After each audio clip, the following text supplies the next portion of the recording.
کہ سارے معاملات غیب کے ہیں، ظاہر تو چند ہی ہیں، ظاہر تو چند ہی ہیں، یعنی پورا اسلام غیب پہ چل رہا ہے۔ قرآن میں پڑھ لیا، آیت پڑھ لی کہ غیب پہ ایمان رکھو، لیکن عمل نہ ہوا،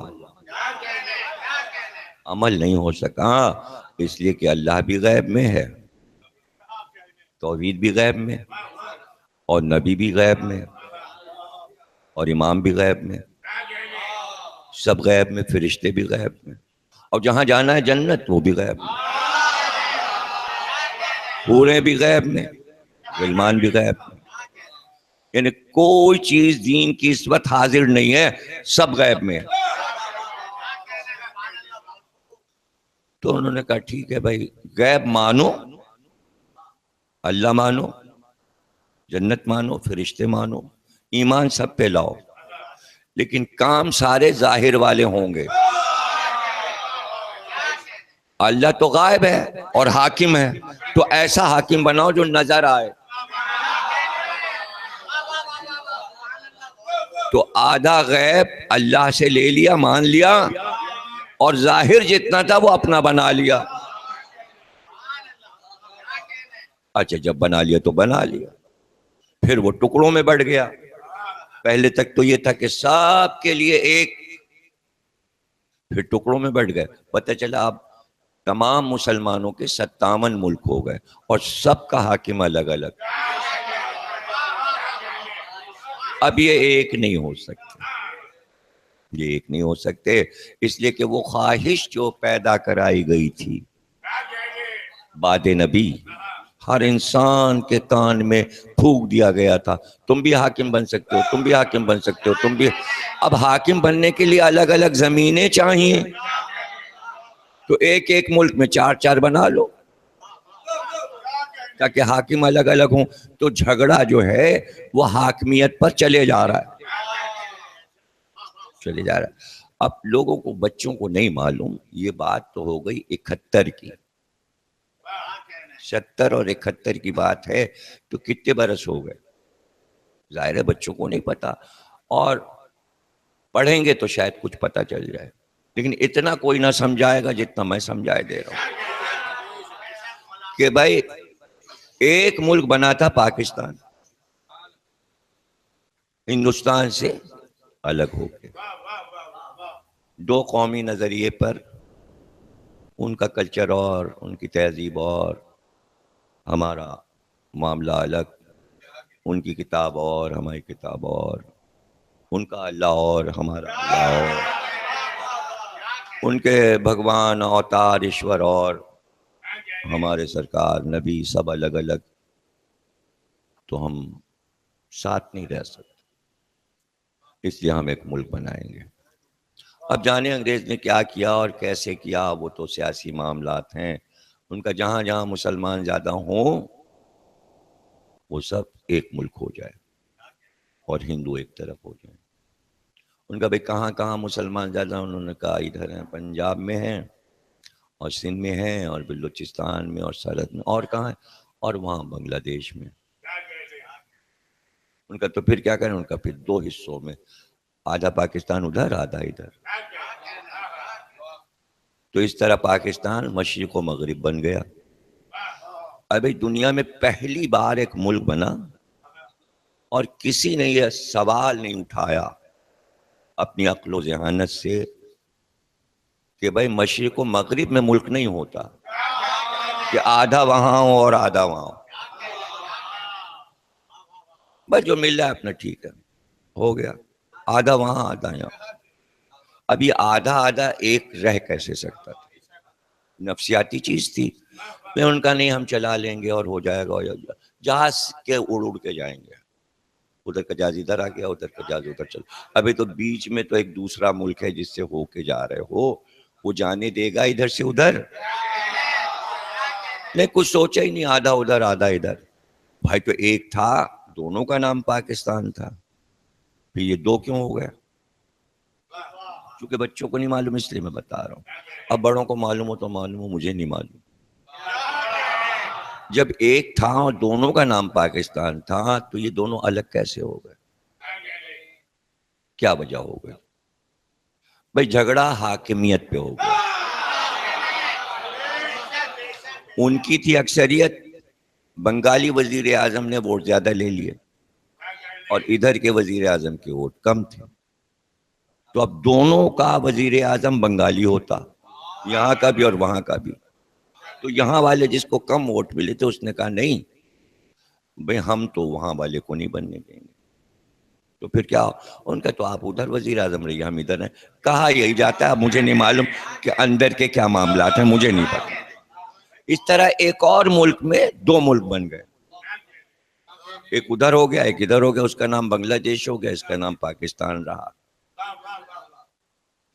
جھگڑا کس بات پہ ہوا؟ حاکمیت پہ. کیا میں نے بات شروع کی تھی؟ حاکم بننے کی خواہش ہے، حاکم بننا چاہتا ہے کوئی مسلمان، لیکن حاکم بنے کیسے؟ اس کے لیے زمین چاہیے. وہ شروع سے یہی چلا آ رہا ہے. یعنی 57 ملک، کیا جب اللہ نے دنیا بنائی تھی تب سے 57 ملک مسلمانوں کے پاس ہیں. ابھی دھیرے دھیرے جب حاکمیت کی خواہش ہوئی تو پھر زمین کی خواہش ہوئی. جب زمین کی خواہش ہوئی تو چھین لیا کسی کی. اب وہ ہماری ہو گئے، ہم حاکم بن گئے، بیٹھ گئے. اس طرح 57 حاکم بن گیا، بن گئے نا. اب 57 میں ایک اور اضافہ کر لیجئے، اس لیے کہ ایک ایک میں دو دو ہوں گے. اب آگے تو انگریزوں نے ترقی کر لی. ان کا اب وہ دور تھوڑی ہے کہ غزنوی آ گیا اور غوری آ گیا اور محمد بن قاسم. اب آپ یہ سب نہیں کر سکتے کہ گھوڑے پہ بیٹھے اور 2 لاکھ کا لشکر لیا اور ہم جا رہے ہیں فرانس فتح کر لیں گے اور جرمنی پر. اب اقوام متحدہ بن گیا، ایک ادارہ، اور اس میں مسلمانوں کو بھی شامل کر لیا انگریزوں نے. اور انہوں نے ایک ادارہ بنا، انہوں نے کہا دیکھیے کوئی کسی کی زمین اب نہیں چھینے گا. تو اب زمین تو چھین نہیں سکتے اور حاکم بننا ہے. اندر خواہش ہے حاکم بنے حاکم بنے. تو اب انگریز اپنے ہاں تو آنے نہیں دے گا. امریکہ تو اب فتح ہوگا نہیں، یورپ فتح نہیں ہوگا، لندن میں گھس نہیں سکتے. تو آپ کیا کریں؟ تو اندر ہی اندر ایسا کیجئے کہ اگر بہت حاکم بننے کا شوق ہو رہا ہے تو انگریز کہہ رہا ہے ہماری طرف تو نہ دیکھیے، اپنے یہاں ٹکڑے کر لیجئے.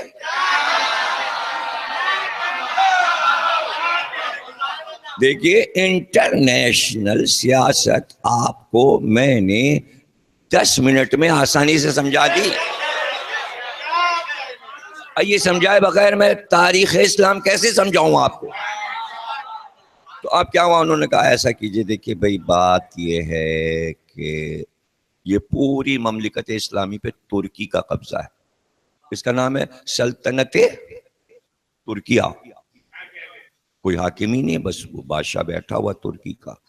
سعودی عرب پہ اس کا قبضہ.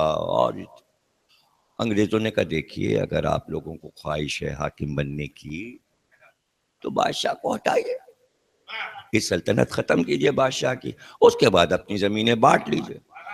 اور اس کے بعد انگریز گھسے اور انہوں نے کہا ترکی واپس جائے، بادشاہ واپس جائے. بلکہ بادشاہ واپس نہ جائے بلکہ بادشاہ ختم ہو اور ترکی بھی جو ہے وہ انگریز بن جائے. اب ان کی زبان جو ہے وہ رومن میں لکھی جاتی، بولتے وہ ترکی ہیں لیکن لکھتے انگریزی میں. جیسے آپ لوگ چیٹنگ کرتے ہیں، ہمارے بچے کمپیوٹر پہ اردو لکھ رہے ہیں انگریزی میں، اسے کہتے ہیں رومن. تو ترکی میں کوئی رسم الخط نہیں ہے، چونکہ آدھا یورپ میں ہے اور آدھا ایشیا میں. تو زبان کے لحاظ سے رسم الخط انگریزی لے لیا انہوں نے. بولتے ترکی ہیں اور لکھتے انگریزی میں. اب جن بچوں نے دیکھی ہوگی ترکی کی کتاب صدر میں ملتی، جا کے لے آؤ، اس سے کہنا 300 روپے کی کتاب ہے ترکی اردو بول چال. تو آپ خود ہی دیکھ لیں گے سب انگریزی میں لکھا ہوا ہے وہ ترکی. اور اس کے علاوہ دیکھیں پینٹ شرٹ یہ وہ اور عورتوں کا لباس اسکرٹ وغیرہ یہ سب انگریزوں کا رہے گا. اور پردے وغیرہ کا چرچا نہیں رہے گا، برقعے وغیرہ کا انگریزوں کی طرح ترکی کی عورتیں گھومیں گی، آزاد ہو گیا ترکی، یہ وہاں کا معاملہ ہو گیا۔ اب یہ جہاں سے ترکی نکلا انہوں نے کہا بانٹ لیجئے، تو اس میں پھر سعودی عرب ایک ملک بنا، یمن الگ ہوا، وہاں کا بادشاہ الگ ہو گیا، پھر اور چھوٹی چھوٹی ریاستیں بنی، شارجہ کا، یہ دبئی کا، یہ مسقط کا، یہ یہاں کا بادشاہ، یہ وہاں کا۔ اب مسئلہ یہ تھا کہ عراق ان کا اسے بھی دو حصوں میں بانٹ لیجئے، آدھا ہو گیا کویت اور آدھا ہو گیا عراق۔ مطلب انگریزوں کی زمین نہیں ملے گی،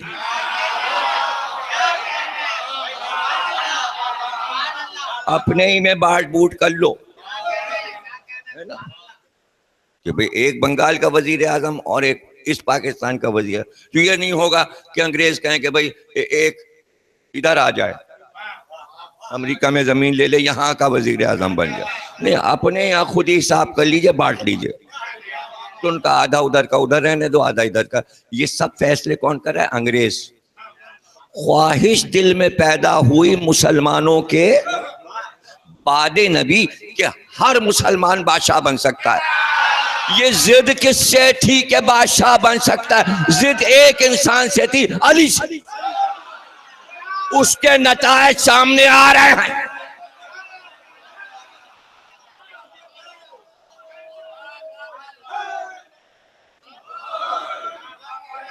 اس کے نتائج سامنے، بس ہمیں غدیر نہیں ماننا، ہمیں علی کو نہ حاکم ماننا ہے، نہ مولا ماننا ہے۔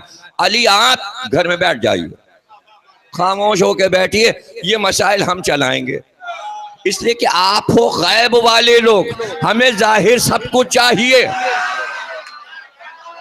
تو اب اللہ یہ فیصلہ نہ کرتا کہ ظاہری لوگوں کو ظاہری 57 ملک دے کر اپنے والے کو غیب میں چھپا دیا۔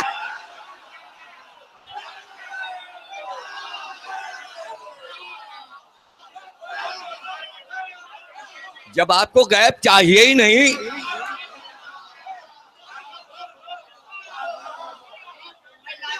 ہمیں تو سب ظاہر چاہیے، فوجیں چاہیے، ملک چاہیے، تخت چاہیے، سلطنت چاہیے، اور سائنسی دور آ گیا، اب تو جہاز اڑیں اور بہت سے یہ ہو اور وہ ہو اور وہ ہو، اور جناب جیسے انگریز کر رہے ہیں وہی سب ہم بھی کریں۔ انگریزوں نے کہا وہ سب تمہیں دے دیں گے، جو ہمارے پاس ہے وہ سب تمہیں دے دیں گے، کوئی چیز نہیں رکھیں گے، جیسے جہاز ہمارے پاس ویسے دے دیں گے، جیسی کاریں ہمارے پاس تمہیں دے دیں گے، جیسے ایٹم بم ہمارے پاس تمہیں دے دیں گے، پٹرول ہمیں دے دو، اپنے ملک کا سونا ہمیں دے دو۔ تو اب پروٹوکول انگریزوں جیسا بنانے کے لیے اپنے کو لٹوا بیٹھے۔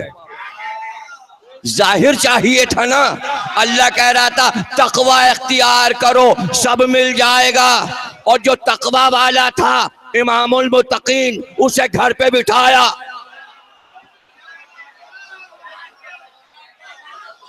اسے گھر پہ بٹھایا۔ اللہ نے کہا صفات جتنی انبیاء کی تھیں، جتنی انبیاء کی صفات تھی، جتنی سرکار میں صفات تھی، وہ سب علی کو دے دیں۔ تم اپنے میں وہ صفات پیدا نہیں کر سکے۔ دیکھیے آدھی صفات علی کی وہ ہیں جو اللہ کا عطیہ ہے، آدھی وہ صفات ہیں جو علی نے اپنے قوت بازو سے حاصل کی۔ یہ ہر انسان کے بس میں ہے کہ بھائی اگر وہ صفات نہیں ہیں تو پیدا کرو، ورنہ اللہ تقوی کی دعوت کیوں دے رہا ہے؟ ہم سب کو نہیں دیتے، جیسا شجرہ ہم نے علی کا بنایا ہر ایک کا نہیں بنے گا، جیسا باپ علی کا تھا ہر ایک کو نہیں ملے گا، جیسی ماں علی کی تھی ہر ایک کو نہیں ملے گی۔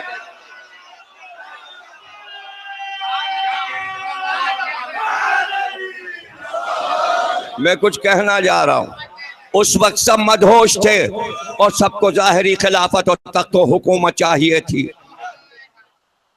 روب و دبدبہ چاہیے تھا، وقار چاہیے تھا، جاہ و حشم چاہیے تھا، اس لیے علی کی تمام صفات کو متروک قرار دے دیا۔ ہاں تھی صفات ہوں گی، صفات سے تخت نہیں ملا کرتا، صفات سے حکومت نہیں ملا کرتی۔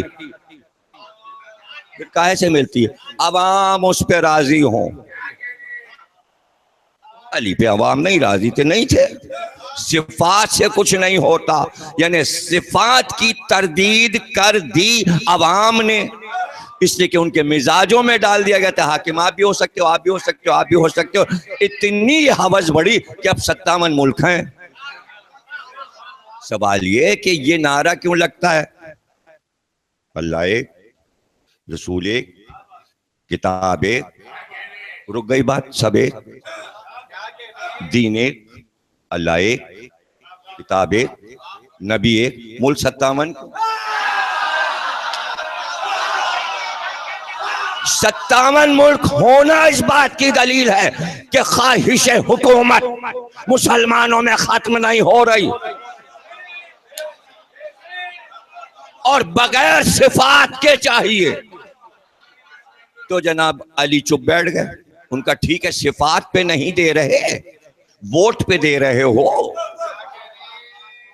عوام کی مرضیاں ایک کر کے دینا چاہ رہے ہو، پھر تو صفات والے کو الگ رکھو اور یہ ہوس کو الگ رکھو. جب ہوس پوری ہو گئی تو دنیا نے پوچھنا شروع کیا، یہودیوں نے اور عیسائیوں نے، ہمارے موسیٰ میں تو یہ صفات تھیں، عیسائیوں نے کہا عیسیٰ میں یہ صفات تھیں. تمہارے حاکم میں کتنی صفات ہیں؟ خود تمہارے نبی میں اتنی صفات تھیں، ان میں کی ایک بھی تمہارے حاکم میں نہیں پائی جاتی. تو پھر علی یاد آئے. اب علی یاد آئے. اب کیوں یاد آئے؟ کہ بڑے آرام سے علی تو گھر بیٹھ گئے، کون جانتا ہے علی کو، وہ صفات کہاں مشہور ہوئی. اب علی کی صفات لیتے جاؤ اپنے حاکم میں. صفات بھی نہیں بنا نہیں سکے. بھائی آپ نے سوچا ہی نہیں، جملے پہ غور ہی نہیں کیا، نہیں کیوں نہ بنا سکے؟ ارے سائنس بڑھتی گئی، ہر چیز ترقی کرتی گئی، صفات بھی نہیں بنا لیتے. تو جواب آیا کہیں عرش سے ایک ندا آ گئی، ارے کوئی صفات کائنات میں قیامت تک کی کوئی ایسی بچی تو ہوتی جو علی کو نہ ملی.